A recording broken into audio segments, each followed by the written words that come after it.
Samsung has launched the company's first rugged smartphone with 5G network globally called Galaxy XCover 6 Pro.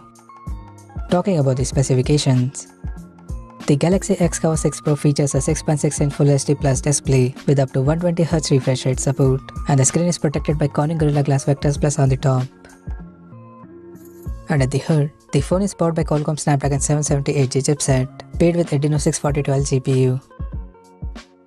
As per the storage, the smartphone packs with 6GB of RAM and 128GB of internal storage that is expandable up to 1TB via microSD card slot. In terms of camera, the Galaxy XCover 6 Pro supports a dual camera setup at the top left corner that houses a 50MP main camera with a 1.8 aperture and a 8MP ultra wide-angle lens with 123° field of view. For selfies, it has 13MP camera under the water drop notch at the top center with f2.2 aperture.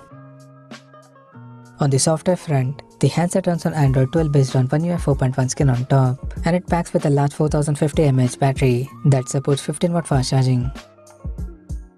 For safety, the phone is military standard 810S certified as well as IP68 certified for dust and water resistance.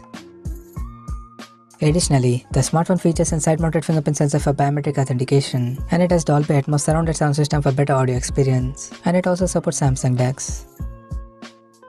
The connectivity option on the phone includes 5G, Wi-Fi 6, Bluetooth 5.2, GPS, NFC, 3.5mm headphone jack, and a Type-C charging port.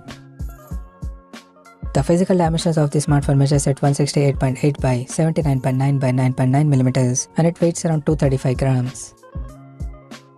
Now talking about the pricing and availability details. Unfortunately, Samsung haven't revealed the pricing details of the Galaxy XCover 6 Pro smartphone at the moment, but according to rumors, the phone is set to price around €600, and it will be available from July this year. So what do you guys think of this Galaxy XCover 6 Pro smartphone? Do let us know in the comment section below, and stay tuned to techsole YouTube channel for more tech updates. Thanks for watching. We'll see you guys in our next video.